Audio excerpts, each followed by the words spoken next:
Hello, everybody. This is B, and we're getting right into this. So we've moved our icon a little bit to the right. Why, you might ask? It's because I wanted it to be a little more center. So anyways, chapter 11. Oh, I messed up. Welcome to Five Nights at Freddy's, the Fourth Closet. Now we're going into chapter 11. As they drove through the ghost town, Charlie could feel John's eyes on her. She had not spoken since they got in the car, and she was beginning to dread the moment she would have to speak again. John made a sharp turn, jostling the car, and she jerked forward in her seat, pressing into the seatbelt. "Sorry," John said sheepishly. Charlie eased back again. "It's fine," she said with a small smile. "I know this might be a strange time to ask, but where is my car?" "I'm afraid your doppelganger has your car." He eyed her nervously, and she forced a crooked smile and nodded. "What would that police report look like, I wonder?" she said lightly, and John grinned. John slowed to a stop, his expression fading. "This is it," he said quietly. Charlie opened her door and got out. They were at the bottom of the hill. John had stopped beside a narrow archway with a small metal star at its crest, and at the top of the hill was a small house. "Okay, let's get this over with," Charlie said. She looked around nervously, half expecting someone to come running at them. "Let's go." As they climbed the hill, John looked several times like he wanted to say something, but did not. When they reached the front porch, Charlie put a hand on his arm. "So, she's still in there?" she asked. "Jen, I mean?" He nodded. "Yeah, at least I think so. Are you sure you want to do this?" "I have to." "I'll go in first," he offered. "I can cover her up if you want me to." He looked at her, distressed, and Charlie hesitated. "No," she said finally, and grasped the knob firmly. The door wasn't locked, and Charlie scanned the room apprehensively as she entered. The place was in a disarray, everything blended into everything else, and at first nothing stood out. Then they saw her. There was a woman in the corner by the hallway. She was huddled against the wall, curled over herself, and her dark hair hung thickly over her face. Charlie heard a sharp intake of breath and realized it was her own. She held a hand out stiffly behind her, unable to say in words what she needed, but John saw, and he took her hand, stepping close behind her. "That's really her?" "Yeah," he whispered. "Did you want to get closer?" John said uncertainly. Charlie shook her head. "No, it's not her anymore," she whispered, turning away, closing it off in her mind. She took a deep breath. "Where did you find me?" she gestured to herself, to make sure John knew which Charlie she meant. "That way." John led her to the hallway, keeping wide of Jen's slumped body. Charlie forced herself not to look directly at her, allowing herself to see only a dark, hunched shape in the corner of her eye as she passed. At the end of the hall was the open door in the storage room, filled with trunks and cardboard boxes. The window was open. It was not until she breathed fresh air that Charlie noticed the damp, moldy smell that had taken over the rest of the house. "This one," John said. He was standing beside a large green trunk, its lid standing open. "In here?" Charlie said bleakly, stepping over several boxes to get to him. She peered inside. There was a small pillow and nothing else. "It was just in there?" she asked, somehow disappointed. "Yeah, I mean, Jen must have had a reason. She must have known about the imposter. Maybe she put you there just before we arrived." Charlie reached down and closed the trunk. "I want to look around." "What are we looking for?" John asked, and she shrugged, opening another trunk. "Anything," she said. "If there's anything useful, this is where it will be. We need to know what we're up against." They searched in silence for a while. None of the boxes were labeled, and Charlie opened them haphazardly, sifting quickly through ones containing paperwork and setting aside the others unexamined. Those contained random assortments of household items, dishes and silverware, knickknacks Charlie recognized from childhood, even some of her old toys. She scanned a box of Jen's tax documents carefully, then replaced them, finding another that seemed to stand out. She reached for another box, then saw John giving her a funny look. "What?" she asked. He smiled. There was a hint of something sad beyond it. "You read really fast," was all he said. Didn't anyone ever teach you how to speed read? She said briefly, then turned her attention elsewhere. Charlie abandoned the stack of boxes she had been going through and went to the far corner of the room. She shoved a precarious pile of neatly folded sheets and towels aside and sat down cross-legged on the carpet. From here she could not even see John, though she could hear him, shuffling through papers and muttering to himself under his breath. She swept her eyes up and down the stacks, one after another. Then she saw it. Henry, written in her aunt's careful script. Charlie moved 3 overcoats in another box, then it was in her hands. She stared at the lettering for a long moment. The ink had faded over the years. Charlie traced it with her index finger, her pulse fluttering in her throat like her heart was trying to get out. Daddy. She opened the box and saw it. On top was an old green plaid flannel shirt worn down as thin and soft as cotton. She picked it up as if it were something delicate and pressed it to her face, inhaling through the fiber. It only smelled like dust and time, but the touch of the fabric on her face brought tears to her eyes. She breathed in and out slowly, trying to force them back, and finally regained her composure, though part of her howled out the unfairness of it. What she could not even take a moment to cling to his slight presence and mourn. Self-consciously, Charlie put the shirt over her shoulders, letting it drape over her back as she leaned once more over the box. The rest of the box was stacked with smaller boxes, and she opened the first one to find a framed picture of herself with Sammy, infants in those few precious years before everything was ripped apart. Under the picture was an envelope, addressed to her father's handwriting to Jenny. Charlie smiled and shook her head. I can't imagine anyone calling Aunt Jen Jenny. She opened the letter. My dearest Jenny, I had an entire list of instructions written out for you. Schedules and timetables, keys and procedures. You have indulged me so much, and it's only now at the end that I see how it has helped me get through these dark times, but also how ultimately empty it has been. I had everything so carefully planned. I've worked so tirelessly. I warped and twisted my surroundings to the point where I can never be sure if I'm completely settled back into reality. And even if I did manage to turn off everything planted in the walls to deceive myself, I think my mind would deceive me still. I don't need clinical testing of the long-term effects of these devices to know that I've undoubtedly done permanent damage to myself. I will always see what I want to see, but worse than that, there is a splinter, more like the stake, always deep into my heart, reminding me more and more every day that what I see is a lie. Through your patience and your indulgence of me, you've tried to keep me happy, but it's also somehow brought me back from this world I've made for myself. I think maybe it would have been better for you to not indulge me, and then I could have excluded you from my bubble, convinced myself that you were crazy like everyone else. But instead, your unceasing love caused me to listen to you, to let you in, and the consequences of that was seeing the truth in your eyes, and letting that in as well. I have my Charlie here with me, and you will never have to indulge me in her again. Rather than taking joy in her, I have cried over her so many countless tears, and I have poured agony into her until she serves another reminder, not of what I once had, but of the unbearable pain of what was taken from me. She has come to reflect my pain back to me, whereas I, for a time, took great comfort in her eyes. I now only see loss, endless, deliberating loss. Her eyes will never fill me again. In fact, they have emptied me. Keep all the closets shut. Let them be tomes for my denial and my grievance. My only lasting instruction for you concerns the 4th closet. It is not enough to keep it shut, and you must keep that one sealed and buried.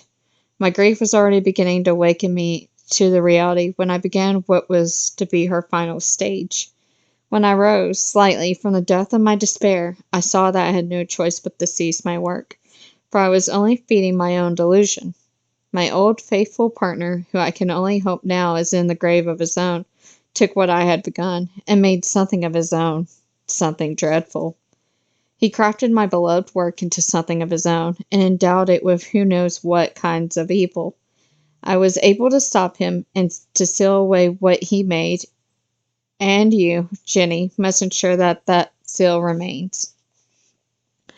I would instruct you to demolish the house if I could trust that it could be done effectively. Keep it and make sure the world forgets it. Then someday, after many decades have passed and no one remembers, fill it with every kind of flammable thing and burn it to the ground, standing close guard to put a bullet into anything that emerges from the rubble, no matter what or who it looks like. I'm going to be with my daughter. Love always, and to the end. Henry. Charlie? John was standing behind her. Wordlessly, she held the pages out to him. He took them, and she moved aside the box the letter had been in and stared at the next one. It was sealed with packing tape, but the sticky side was old and dry, and the edges curling up from the cardboard. John shuffled the pages, still reading, and Charlie shivered despite the warm air, and she put her arms through the sleeves of her father's shirt and rolled them up to her elbows. Do you know what it means? John asked quietly, and Charlie looked up at him and shook her head. Scoot over, he said with a small smile, and she did, making room for him in the little space among the boxes. He sat down facing her, crossing his legs awkwardly. He handed the pages back to her, and she scanned them again. What did he mean about the closets? John said. I don't know, Charlie said dryly. Think, John protested. It has to mean something. I don't know, Charlie repeated. You were there. They were always empty, except the one with Ella. You don't know that, John said softly. There was one that was locked, he continued almost to himself. It doesn't matter, does it? Charlie said. The house is gone. Unless you feel like digging through more rubble, this is all we have. She pried the box with the peeling tape out of the larger box and handed it to him. All that was left under it was a lockbox, which opened easily when she tugged at the lid. It, too, was filled with papers. On top was a fine pencil drawing of a familiar face. That's Ella, John said, peering over her shoulder. Yeah, Charlie said. Her father had captured the doll's delicate features in exquisite detail. Not only her face, but her shiny synthetic hair and the tiny creases in her dark starched dress. Her eyes were open wide, and their blank stare was at odds with the rest of the picture. A perfectly lifelike representation of something lifeless. I didn't realize he was such an artist, John said, and Charlie smiled. He said he drew things so he could see them, that it didn't work the other way around. She handed John the picture below. The picture. Below it was another, again of Ella, this time from the side. The next showed only Ella's face in the profile. He made Ella, right? John asked, and Charlie tilted her head, considering the drawing. Charlie sorted through the rest of the pile more quickly and shook her head, confused. They're all of Ella.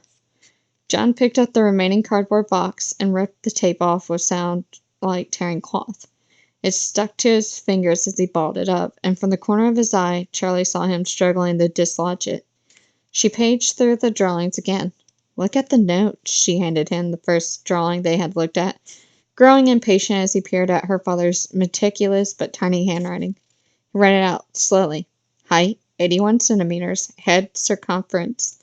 He looked up. It's just measurements. Charlie handed him another drawing. Looks the same to me, John said, then flicked his eyes to the notations. Height, 118 centimeters. John tilted the page as though he might be reading it wrong. This one says 164.5, Charlie said, holding up another, seemingly identical picture. I don't understand, she said, setting the page in her lap. Did he make another Ella? She traced a finger along the line of Ella's hair, smudging the pencil mark, then a thought struck her. Wonder if he was trying to make it up to me, she said. What do you mean? If he was trying to give me a companion, a friend, because of what happened. She met John's eyes, unable to say what she really meant. You mean Sammy? Because you lost your twin? He wanted to give you a doll that would, what, grow up with you? John said incredulously, and she nodded, relieved that he had made sense of her half-spoken words. Maybe, Charlie said softly. His eyes were pinched with worry, and he looked away, studying the drawings in his hands. It doesn't really make sense, though, does it? Charlie said. What would I do with a 5.5-foot doll on a track? She reached for the letter again, holding it like a talisman, though she did not need to read from it. Was there a bigger version of Ella in the locked closet? John's eyes searched the air, found a target in the silent room for several long moments, then snapped back to attention. Charlie was quietly looking down at her own hand, slowly curling her fingers, then uncurling them. The silence dragged on, smothering them, and John grabbed Charlie's hand, startling her. I saw your blood. What? Charlie said, startled. I saw your blood that night. You bled. I don't think Ella bleeds, do you? The statement was absurd, but John was watching her uneasily, as if he expected a response. Seconds passed, and Charlie did not know what to say. I thought you were dead that night, John whispered at last. But I'm not dead, right? She locked eyes with John. I'm alive, right? She took his hand and he grasped hers tightly. He covered her hand in both of his own, and she gave him a puzzled smile. John? She repeated nervously, and his jaw tightened. He looked on the point of the speaking when Charlie suddenly turned her head towards the window. What is it? John said with alarm. Charlie put a finger to her lips and tilted her head to listen. There's someone outside. John watched her face intently, then his eyes widened as he registered the sound, too. The footsteps crunched one last time on the gravel outside, then went silent. I run back, he mouthed, and Charlie nodded, dropping his hand and steadying herself on the trunk behind him as she stood. John hastened to help her, but she waved him off. Come on, she whispered. Back door? I don't know. He started to make his way towards the hall, motioning her to follow. Charlie, hurry. He had doubled back to her and was pointing urgently to the door. She shoved the letter into her back pocket and followed him, picking her way cautiously through the debris of the storage room. In the hallway, the thick and musty air hit like a wave, and Charlie swallowed her revulsion, trying not to picture her aunt's body curled up in the next room. They crept down the hallway towards the front room, and the door shuffling their feet as they made no sound. At the end of the hall, John stopped, and Charlie waited, listening. There was only silence. Then a wind chime rattled outside the front door, and they pulled back into the recess of the hall. John looked grim. There, he nodded in the opposite storage room, which was slightly ajar. Was that open before? Yes, Charlie answered. I think so. They made their way slowly towards the open door, and Charlie breathed shallowly, trying to register the slightest noise over the pounding of her own heart. As they reached the doorway, she heard a rustling, like someone stepping on soft leaves. John and Charlie split up and stood on either side of the doorway, Charlie by the hinges and John by the knob, and slowly he pushed the door the rest of the way open. Charlie saw the relief on his face before she saw what was in the room. A bed, a dresser, and absolutely nothing else, not even a closet. There was a window open, and John turned back towards Charlie. I think we've got a way out, he said. She smiled back shakily. Stay back while I check, he whispered, and before she could answer, he had pushed the door further open into the room, and was moving stealthily towards the open window, keeping in a straight line through the center of the room. Charlie stayed in the hall, pressing the door open so she could see the entry of the room. Charlie watched nervously. Hurry, she urged him silently. Then, as she thought it, she felt the door stop against her fingers, as though something was blocking the way. Is there something behind the door? Slowly, noiselessly, she leaned to the side and put her eye to the crack in the door. Along the hinges, her heart stopped. Another eye was looking back at her. Charlie staggered back. The door wavered for a moment, then slammed shut. From inside the room, something banged and crashed over and over against the wall. John! Charlie cried and beat against the door. Suddenly, the house went still, and a few moments later, the door drifted open, and a figure glided out gracefully. Stepping into the hall with care, as though trying not to wake a sleeping baby, Charlie stared disbelievingly at her duplicate, her mind hazily registering all the tiny differences between them as she struggled for words. You're not me, Charlie managed to say. Her own face smiled cruelly back at her. I'm the only you that matters. And that is the end of chapter 11. So I was wrong. I thought there was 14 chapters, but there is 15. So we will be slowly making our way But I hope you guys enjoyed, and I will see you in the next video. Bye-bye.